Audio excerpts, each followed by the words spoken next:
मध्य प्रदेश व महाराष्ट्राच्या सीमेवर सातपुडा पर्वताच्या रांगेत सालबर्डी हे गाव वसलेले असून या ठिकाणी महाशिवरात्रीच्या पर्वावर अनेक वर्षापासून मोठी यात्रा भरत असते। पण गेल्या 2 वर्षापासून कोरोना महामारीचे संकट असल्याने संपूर्ण भारतात यात्रा व इतर महोत्सव करण्यास बंदी घालण्यात आली होती। विविध राज्यातील सर्व मंदिरे नवरात्रीच्या पावन पर्वावर भक्तांसाठी खुले करण्यात आल्यानंतर मध्य प्रदेश शासनाने सालबर्डी यात्रेला परवानगी दिल्याने या महाशिवरात्रीला सालबर्डी येथे मोठी यात्रा भरली।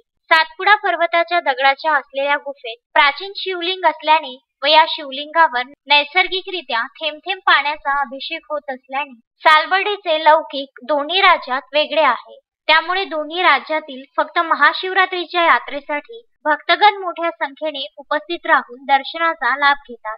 सातपुडा पर्वताच्या रांगेत हर हर महादेव व भोले शंकर की जय आणि डफडीच्या आवाजाच्या जयघोषाने परिसर दुमदुमला होता।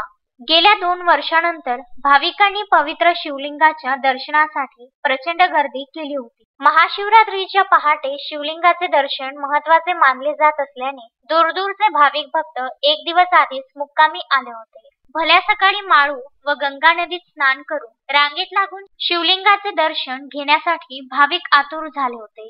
यावर्षी राज्य परिवहन महामंडळाच्या एसटी कर्मचाऱ्यांचा संप असल्याने व एसटी बसेस बंद असल्याने अनेक भक्त आपल्या दुचाकी किंवा 4 चाकी भाड्याच्या वाहनाने सालबर्डी येथे आले होते। सालबर्डी यात्रेदरम्यान एसटी बसेस उपलब्ध नसल्याने राज्य परिवहन महामंडळाला लाखोचा फटका बसला।